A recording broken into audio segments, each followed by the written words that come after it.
Hey,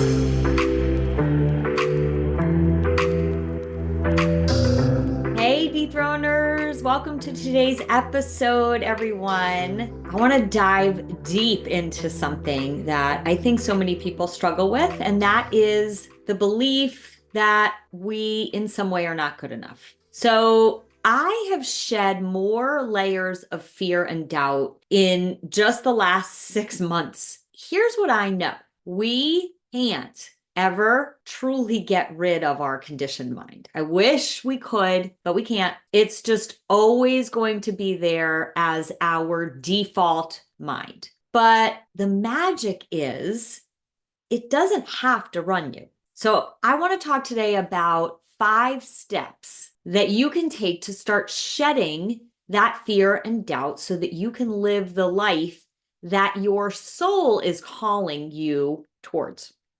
So step 1 is to acknowledge your automatic patterns. Now, because we can't really ever get rid of our conditioned mind, that's always going to be the default place where our mind goes for so many of us.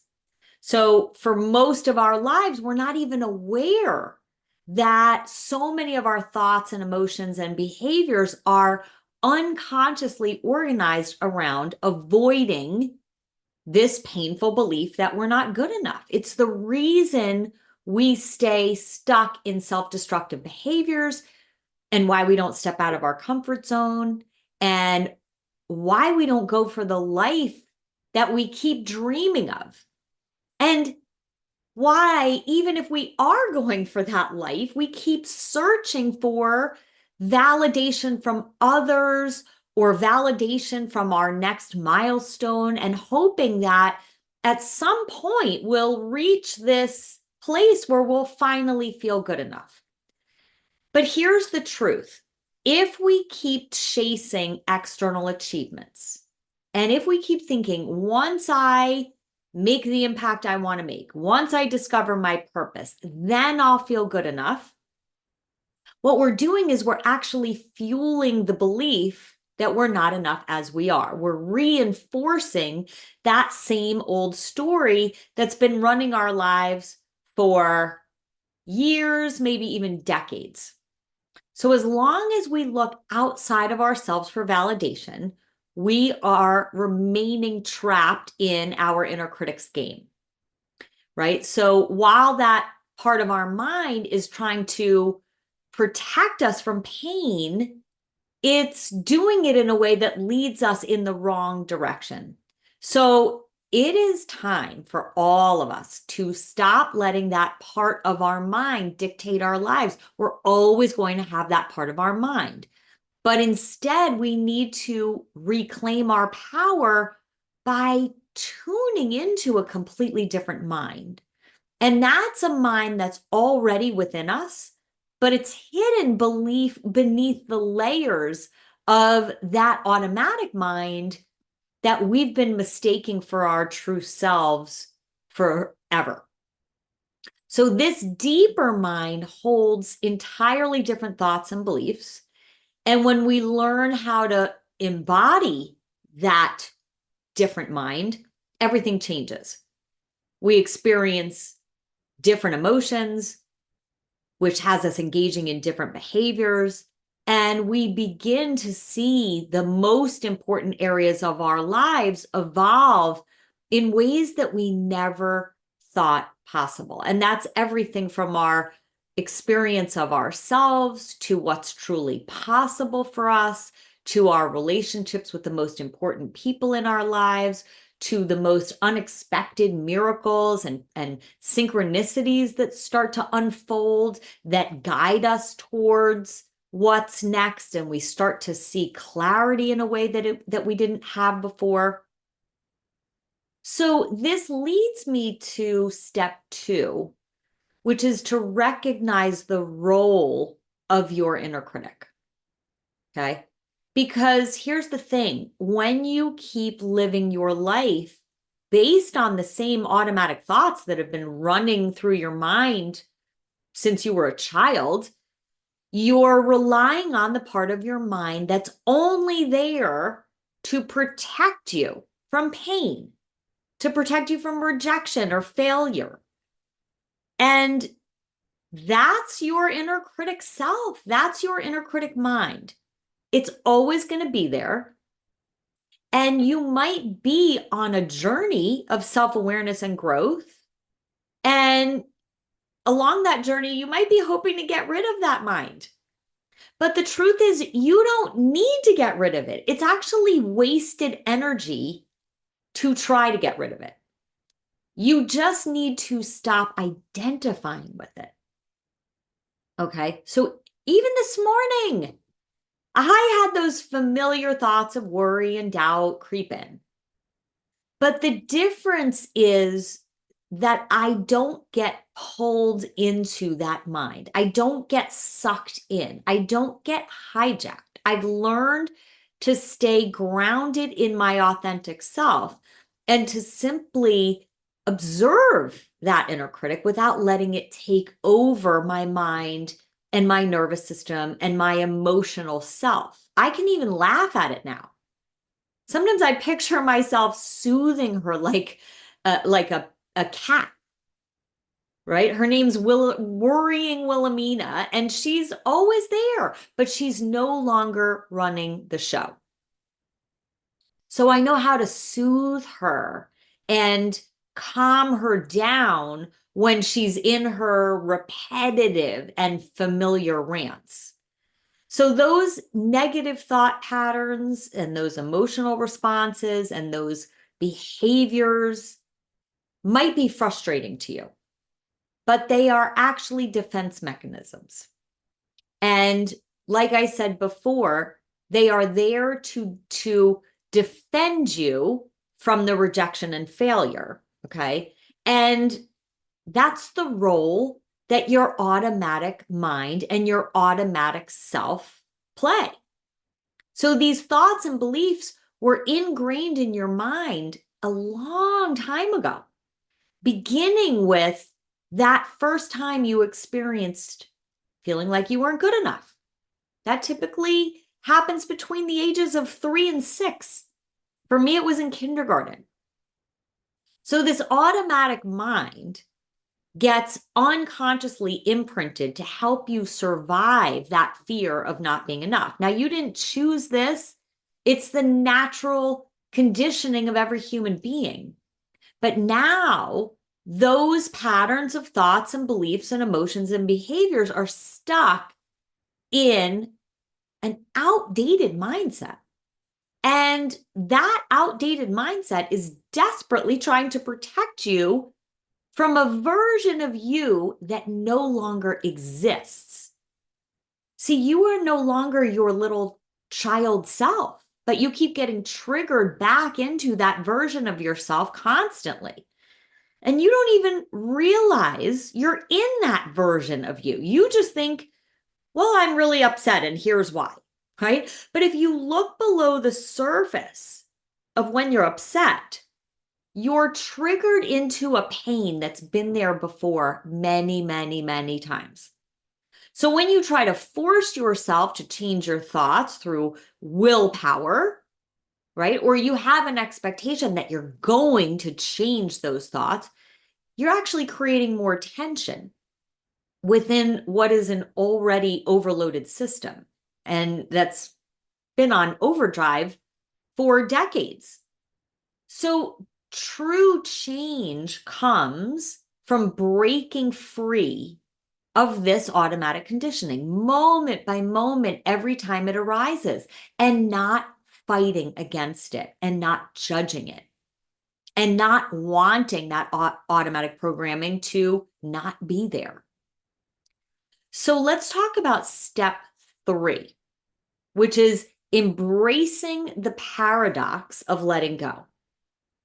So we've already discovered that true transformation does not happen by force.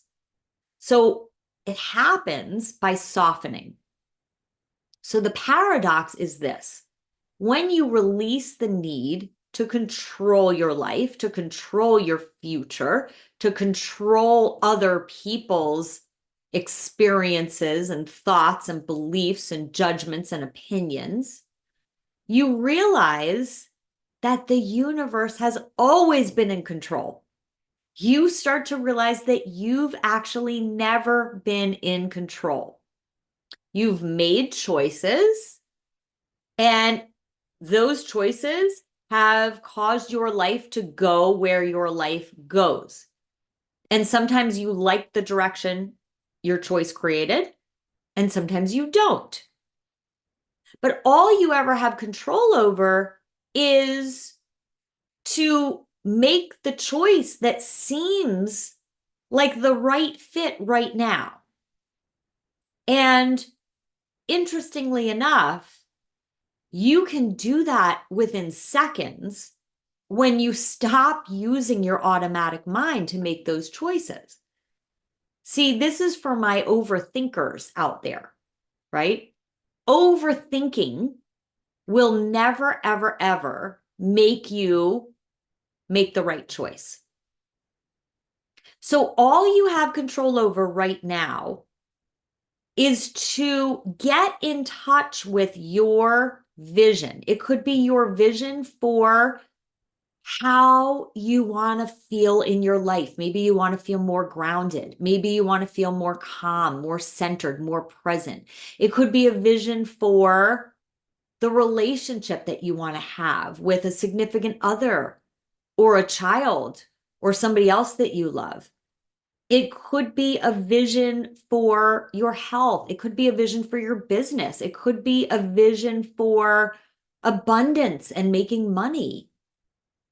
But whatever that vision is, all you have control over is to take the actions that are aligned with that vision that comes from aligning with your soul. And that is how fear and doubt begin to dissolve. When you trust that there is some energy, it's the same energy that causes the acorn to turn into the oak tree, that causes the leaves to fall in autumn and to return in the spring. Okay? There is an energy that's always guiding everything. And you can see it if you start to take steps back and start to really look at, how did I get to be living the life that I'm living now? And certainly there are certain choices that you've made that have given you the life that you've been given now, right? But there are so many other puzzle pieces that had to come together that you had nothing to do with. So when you trust that the universe is always guiding you to either the next level of growth or the next lesson that you need to learn, you don't have to have such a tight grip of fear and control. Because the truth is that you can't control how your future unfolds. You can only control what choice you're going to make right now. And understanding whether you're making choices from your inner critic self or your authentic self is a game changer. So I'm still unhooking myself from the need to control every day, right? My inner critic wants to control the heck out of everything and everyone. But that will never give me the life that I want. That will never give me the experience of my life that I really want to be having, and the relationships that I want to have, and the sense of peace and presence that I want to have, and the excitement for what's possible for my life. That will just give me more fear and worry and doubt when I'm stuck in my inner critic's desire for control. So once I understood that paradox, that's really when everything shifted for me. Because instead of obsessing how things should go or worrying about how things will go, I began trusting that life would unfold in ways I hadn't imagined, and it did. And it still is unfolding in ways I can't imagine. And there are plenty of things that are unfolding in ways that are a dead end. And that's okay too. So as long as you can be with all of life, the parts that wow you, the parts that you thought were going to go one way and went the other, the parts that are seemingly not going in the direction that you want them to go. All of those parts are for you. And when you can view all of those parts as being for you, that's when the most unexpected opportunities and the most unexpected people show up in your life to get you to that next level of your vision. So I've just stopped indulging in my automatic worry and self-doubt. Of course, those thoughts still exist. They just don't pull me in. And I stay anchored to my authentic self. And that's how I'm guided towards what truly aligns with who I really am. That's how my need for control melts away. That's what I want for everyone, to learn to let go of the need for control and to stop waiting until you feel good enough to take the actions that are aligned with the life that your soul is already ready for. Because experiencing yourself as whole and worthy and enough comes from rewiring a very different mind with different thoughts and different beliefs about who you are and different beliefs about what's really possible for you. And when you align yourself with that mind, you make choices that your inner critic self would never allow you to take. You start to trust in the unknown.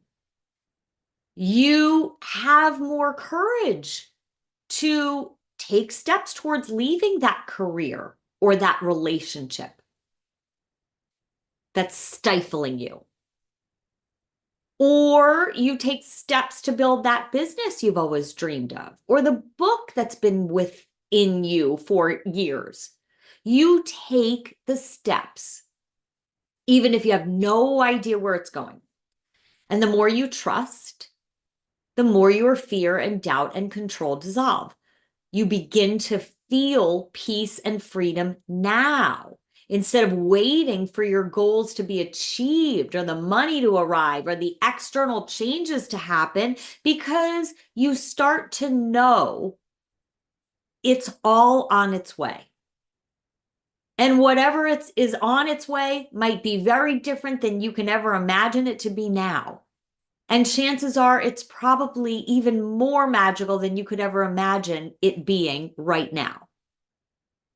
See, when you're certain of that, then you start to notice the evidence that it's already happening. Because your certainty creates more joy and more freedom and more excitement, which in turn shifts your entire experience of your life. And so you wake up each day with a different energy. It's a different vibe that other people can sense. And suddenly, because you're waking up in a different energy, people start relating to you differently. Your relationships begin to transform with your partner or your kids. Even strangers start noticing the shift in you. You're connecting with people in a whole new way because you're no longer bogged down by the mental and emotional and spiritual weight of your old inner thoughts that are automatic. So a more authentic version of you starts to emerge. And it's a version of you that other people can feel. And so you start seeing the world through a different lens with less fear and more trust. And you realize that everyone else is just as afraid as you once were. And you begin to question why you ever held back in the first place. So the fear of rejection starts to lose its power because you know that you'll naturally align with the people who resonate with your energy. And you'll disconnect from those who don't, and it's all okay. And even over a few short months, you find yourself living a completely different life that's shaped by the confidence and the freedom that comes from trusting in your authentic self. So every connection, whether it's with a friend or a family or a client, becomes a reflection of this deeper alignment. And the life you were meant to live actually begins to unfold right before your eyes. So designing a different life happens when you slow down, when you develop self-compassion, when you get curious about your automatic thought patterns, when you begin to release expectations of how things should be, and you open yourself up to the present moment, and you start to let go of what no longer serves you. So that leads us to step 4, which is to alchemize your regrets. So this means you start to shift your perspective about your past experiences. So rather than holding on to regrets as a source of shame and disappointment and pain, and something that weighs you down and keeps you stuck, you begin to transform those regrets into something valuable. So this process is a lot like emotional alchemy. You're taking something that feels heavy, something that you might have spent years feeling guilty or resentful about, and you're turning it into wisdom and growth and insight. So when we carry regrets as burdens, they cloud our experience of our present and our experience of our future with those same stories of not being good enough or believing that, we've failed in some way. And these are the stories that are crafted by our inner critic, who loves to point out where we could have done better or we should have known more at the time. Now, why does our inner critic point those things out? Because it believes that by pointing those things out, it's protecting us. But when we consciously choose to alchemize those regrets, we're no longer stuck in that loop. So instead, we can look at the regret with compassion and curiosity. And we can ask ourselves, what did that experience teach me? How did it contribute to my growth? And what part of myself can I reclaim from this experience? See, I can't tell you how many people I've spoken to along their journey that needed to make the mistakes and experience the failures and experience parts of their life that weren't in alignment with who they really are. And they had to experience that so that they could get even more clear that that's not me, and that's not what I want, and that's not who I want to be. And that actually turns us more towards clarity about who we do want to be. So then the regret becomes less about what we lost or failed to do, and it becomes more about the new understanding that we gained. It shifts from being a burden that holds us back to a life-changing lesson that empowers us to move forward. And many people look back on those experiences and they say, I wouldn't change a thing. I used to carry all this regret, but now I realize I wouldn't change a thing. So this shift allows you to see that no moment of your life was wasted. Every decision, even the ones you wish you had done differently, even the times in your life where you stayed stuck and you look back and you say, I wish I hadn't stayed stuck for so long. All of that is a step on your path that leads you to the exact place that you are today. And I know that you are in a place right now where you're exploring what's possible for you. How do I know that? Because you're listening to this podcast. Most people aren't doing this inner work, and you're curious about this inner work because you're being led towards what's next. It's no accident that you and I have found each other. So when you can embrace that, you free yourself from the weight of the past and you step into your future with more clarity and more lightness, right? And you can even have that lightness even before you have the clarity. So in essence, alchemizing your regrets means that instead of viewing those choices and those mistakes and those failures as something to be ashamed of or something that you can't move past, they're simply valuable stepping stones on your journey. And it's a very powerful practice of self-compassion and letting go and embracing your whole story, your whole journey, which is crucial for connecting with your authentic self. So I never look back at my past mistakes with regret. I don't carry any shame about decisions that, I used to wish I could undo. When I began to look at those experiences with curiosity instead of judgment, they became the most important stepping stones for my personal and my professional growth. They led me here to the life that I'm living now and to the life that I'm still creating and to everything that I don't even know is coming. But that's such a beautiful life when you can sit in the excitement of knowing that something's coming without even knowing exactly what it is that's coming or when it's coming or how the puzzle pieces are all going to come together to make it come.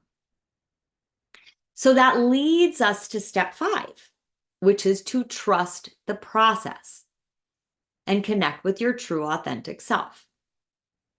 So I want you to think about the tension you feel in your life right now, whether it's in your relationships or frustration that your vision isn't happening fast enough, or maybe you have a lack of vision and you want to get clear about your vision. Maybe it's frustration about your current career or your sense of self. That tension is energy that's stuck. It's frustration, right? And the frustration is really energy that you've been expending by trying to predict and control the unpredictable. So when we stay in patterns of fear and worry and doubt, we hold on to that stuck energy. We feed that stuck energy. But when we begin to observe those automatic patterns of thoughts and beliefs and emotions, we now become the watcher. We become the observer. Now, very few people do this, right? Many people don't know how to just watch and witness what's happening in their mind. They become completely engulfed by their automatic mind. So, but when you become the watcher, the observer of your automatic mind, you begin to soften your automatic reactions to really what are the worst case scenarios that your mind whips up. Or you soften to maybe the backhanded insult someone slings at you. You let your need for other people's opinions of you to matter. You let go of your need for your circumstances to match what your inner critic self needs them to be. You literally unravel yourself moment by moment by moment from that need to control other people's thoughts or control the outcomes in your life or in somebody else's life. And that's how you begin to move that stuck energy, by disentangling yourself from your automatic mind, by letting go of your tight grip. And that's how we start to access our inner calm. And from that place, everything changes. That's the process of reconnecting to your true, authentic self. And that authentic self is the part of you that already knows that you're whole and you're complete and you're enough exactly as you are. And from that space, you begin to build your life from wholeness, not from a place of deficit. And that's when the real magic happens. Now, I know we talk a lot about manifestation these days, but the truth is that manifestation is not about bending the universe to your will. Manifestation is about aligning with your soul's desires rather than your inner critic's desires. Because your inner critic wants the things it wants because it's afraid. It wants control. It wants perfection. It wants validation. But your soul wants peace and joy and connection and love. And you can only find those things by letting go. You can't force things to happen. You can trust that when you let go and you live in alignment with that joy and connection and love and peace, that your life begins to unfold in ways that you couldn't have dreamed of. Now, letting go isn't a passive act. It's a conscious choice to release the need for control, to release expectations, to release the outdated stories that are no longer serving you. And it's a moment by moment practice. I've been practicing this for years, and I still get stuck in my inner critic's fear and doubt, and I have to practice letting go once again. But when you get better at letting go, you'll find that your life no longer needs to be ruled by your inner critic's fear and doubt, because you begin to create your life from a place of peace and trust and alignment with who you really are. So here's what I want you to take away from today. You don't need to fix yourself. You don't need to force your way into being good enough. You don't need to change your life. You don't need to do anything, because you already are enough. You already have everything that you need. The key is softening and slowing down and getting curious and observing your automatic mind and cultivating self-compassion for your humanness, for that part of you that will always get stuck in worry and fear and doubt. But don't wait until you're so stuck that you can't stand it. Don't wait for something really bad to happen before you start to do this inner work. Get curious about your thoughts and feelings, your automatic beliefs and reactions every day, and let them show you where you've been stuck so that you can finally learn to let go and to reconnect with the deep well of wisdom that's already been within you. That's how you alchemize regrets. That's how you move stuck energy. That's how you access your inner critic.